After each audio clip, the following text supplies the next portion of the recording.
Hey, what's going on, friends? It's your pal, Honestly Bretter here, and in today's video, I am going to be giving you a full review and reaction to my time and experiences on the Skull and Bones open beta that officially closes today. Now, just as a disclaimer, the purpose of this video is not to convince you why you should or should not purchase Skull and Bones. I am just giving you my reaction and my overall opinion of the game based on the experiences that I had over the weekend playing over 8 hours. Now, to start things off on a positive note, some highlights of the game, in my opinion, are the graphics, specifically when it comes to the scenery and setting of the overall game. The ocean in this game looks absolutely beautiful. The islands look great. St. Anne, the main port that you do a lot of things at, interacting with vendors, building new ships, upgrading weapons, things of that nature, I think they nailed. However, I do feel that the character models in specific could use some work, but overall, the scenery and everything in the game, in my opinion, looked great. In addition to that, the sound design in this game is very well done, whether it be the winds out on the ocean, the sound of the waves hitting the hull of your ship, the crew singing while you're exploring around on the ocean, different banter that takes place between crew members while you're setting sail. Just all of that stuff was very, very well done, in my opinion. And another thing that I really do enjoy about this game was the overall customization and cosmetics between ship types. There's so many different ship types that you can build, and all of them have different strengths and weaknesses. Some of them cause fire damage. Some of them are better for hunting and gathering. Some of them are larger and able to host more weapons on their ship. So things like that, just in specific, that one feature, I think allows for a lot of different gameplay and strategies, which I think is great for a game like this. A lot of different weapon types too. I mean, I hope they expand on the weapon types, but there is a diversity in the weapons that you can have on a ship, and you can even have different types of weapons on your ship. So I love that customization feature as well. There's even ship furniture that you can place on your ship that gives you different bonuses, may give you bonuses towards your weapons or to your overall crew. There's also pets. There's a lemur, there's a cat that all have different cosmetics as well, specifically the lemur, not the cat. But I think that's great and something they can expand on. It's a cute little feature. The crew cosmetics, you can overall change the way that your crew looks on your ship based on what clothing they're wearing, which I thought was a nice little addition. Your overall pirate appearance, the different scars and tattoos, the skin tones, the face textures that you can do. I think it's not as expansive as a lot of other games that I've played, but I think it is just enough to where it's not like you don't have options. And then another highlight of this game that I personally really enjoyed was the voice actors and the personality of the characters. I think they did a fantastic job assigning voice actors to particular characters, most notably the vendors in St. Anne. I think they have very distinct personalities and attitudes that make them memorable, and I think that's very important in a game, and it's something that I always take note of. Another really cool thing about this game is it does have crossplay, so I think obviously that's great for people that are on different platforms. That way it expands the player base and people that you can interact with and play the game with. And then the overall ship fights, I really do enjoy the combat in this game. I think it's fun. There's some weak points to it that I think they could have expanded on that I will get into later in this video. However, the overall ship-to-ship combat, I do enjoy, and I think it is a fun part of the game. With that being said, those are some highlights of the game. However, the majority of those things that I just covered, I'm fully aware they are usually what makes a good game great. And what I mean by that is they're not reasons to buy a game in particular. Most of them, not all of them.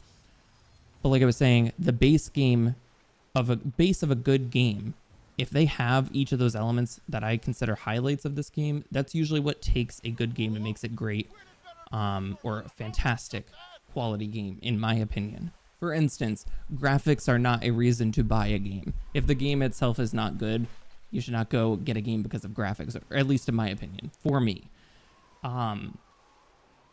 But I think this game does have a lot of good stuff to offer, and the missions and the story are another highlight of this game.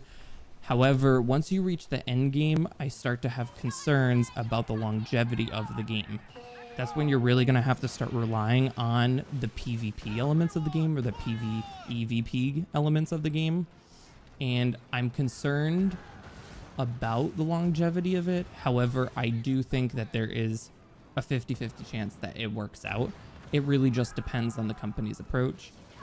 But to cover some weak points, the price point, just to start off, $60 for a base game is a big ask, especially in this market, in this economy. A lot of games are free to play and they have a battle pass or whatever the nature may be. Or most of the games that I play, they have a $30 to $40 asking price.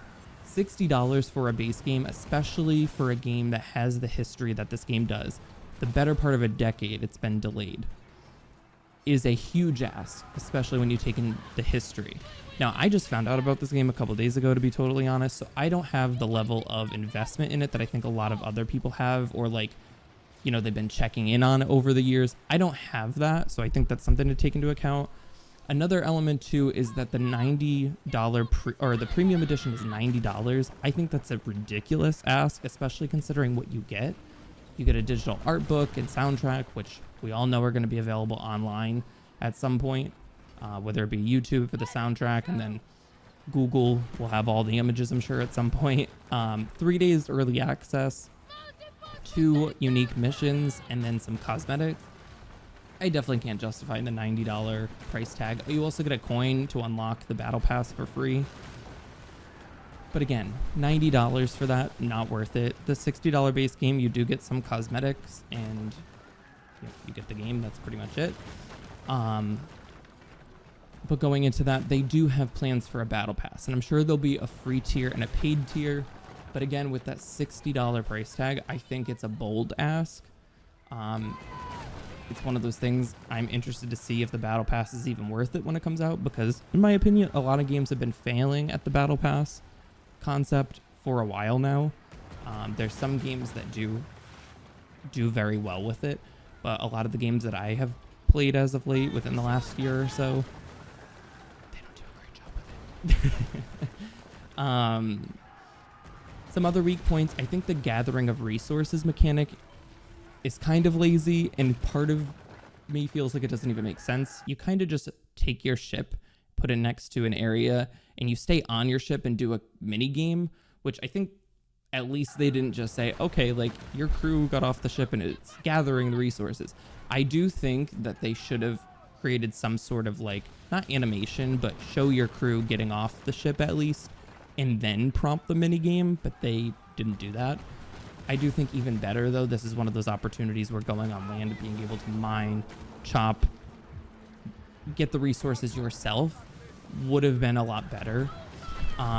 In addition, when you're boarding ships, so when you weaken a ship, there's a prompt to board the ship, and you basically just pull the ship into yours, and then you totally just whoop everybody's ass on the other ship, and you take their stuff and you get extra loot for it, for not just destroying it and killing all of them. I think this part is a miss. They should have created an element where you can board the enemy ship, and that would have been the perfect time to have that on-foot combat that I think a lot of people are complaining about and missing. And that's when you could have gotten into, customization with guns and swords and all these different things, and it really could have opened up the game a little bit more. I think that part is a miss, and who knows, maybe in the future they'll add it. I kind of doubt it, but I think it would be great if they did. Now, overall, let's talk about things to do. There's contracts and missions. There's bounty hunts where you go and kill a specific captain or pirate. There's job boards with a bunch of side quests. There's world events where people can get involved in on the world, not just you, but other players. There's PvP elements. They're going to be implementing different sea monsters that you can go attack, and they're obviously harder to kill, and it's like a boss fight almost. There's the hunting element, which has been a lot of fun from what I've watched other people do, but I do have to say I didn't engage in it much myself. And then the overall boss fights that they plan on implementing with their seasons, I think will be a lot of fun as well as they come out. So for some green lights for the future for me, I mean, the battle pass will give people things to do. I just hope that the free tier is worth it enough, and I hope the overall battle pass is worth it enough. The seasonal events and the fact that they have a 1 year roadmap, or year one roadmap, excuse me, does excite me, because a lot of games, I think they come out and whether they do successful or not, they don't have a plan for the future in place, or they don't advertise that. And I think that's a miss on a lot of companies' parts. Skull and Bones, they have that in place. They have something that before day one even hits, we have something to look forward to. We have a roadmap, things to get excited about as the game progresses. So for starters, Season 1, we do have a boss battle being implemented with a pirate that deals poison damage. Faction convoys will become available. There will be territory control. There's a giant dinosaur type sea monster coming into the game. There's new takeover opportunities, hostile takeover, legendary heist, and then seasonal rewards. With Season 2, they have another boss battle coming in with a set of twins. They have a dragon boat event. Company warship is coming into the game. They have a megalodon coming into the game. Fleet management, and then new takeover opportunities. Seasonal rewards, again, for furniture, weapons, ships, cosmetics. Season 1 is being projected, I would say, either February or March, where Season 2 would be June or July. Then Season 3, another boss coming into the game. There'll be a Halloween event, new world events, a new major feature, which has not been revealed yet. Another legendary sea monster, again, not revealed. New takeover opportunities, and then there'll be the seasonal rewards that you can get. That's projected for either September or October because of the Halloween event. Season 4, I believe, will probably come out in December. There'll be another mystery rival, a Lunar New Year event, new world events, another new sea monster, new major feature coming into the game, new takeover opportunities, and again, your seasonal rewards. Now, I think what's great is they have the first 2 seasons fully fleshed out to where we know what we can expect. Season 3 and 4, I'm excited about because we don't know what those things are in terms of the new world event, the new sea monster coming in, the new major feature. However, it does have me concerned because who's to say it will be an event we care about, or who's to say it will be a feature we even care about? We don't know, but that's one of those things that there is a little bit of room for excitement there, but there's also room for concern at the same time. Overall, I do have to say, from the 8 hours that I got to play over the weekend in the course of the beta, I had a lot of fun with this game, and I am going to be purchasing it. I will be purchasing the base game. $60 is a steep ask, and I think that's a reasonable complaint from anybody, not just myself. I will be purchasing the game, though, because I did have a lot of fun with it. I see potential in it, and I'm hoping they capitalize on that potential, and I get that it's a 50-50 shot, and that's totally justifiable for people not to purchase the game. However, I do see so much potential in it, and again, I'm just reflecting on my enjoyment, and I'm excited to play it again. I'm kind of bummed that I can't play it until Friday when it comes out, but I'm looking forward to it, and that is enough for me. So I am going to purchase it. Let me know in the comments down below what you think of Skull and Bones. Did you play the beta? What did you think? Have you just watched the game? What did you think from watching it? Will you be purchasing it? Why or why not? And then let me know what you think of this video. Please leave a like if you enjoyed. Subscribe. Hit that bell icon to be notified every single time I upload here on the YouTube channel. And if you're interested, I do stream on Twitch every Sunday, Monday, Tuesday, and Friday at 7 p.m. Eastern. So I hope to see you there, and I will see you at the next one.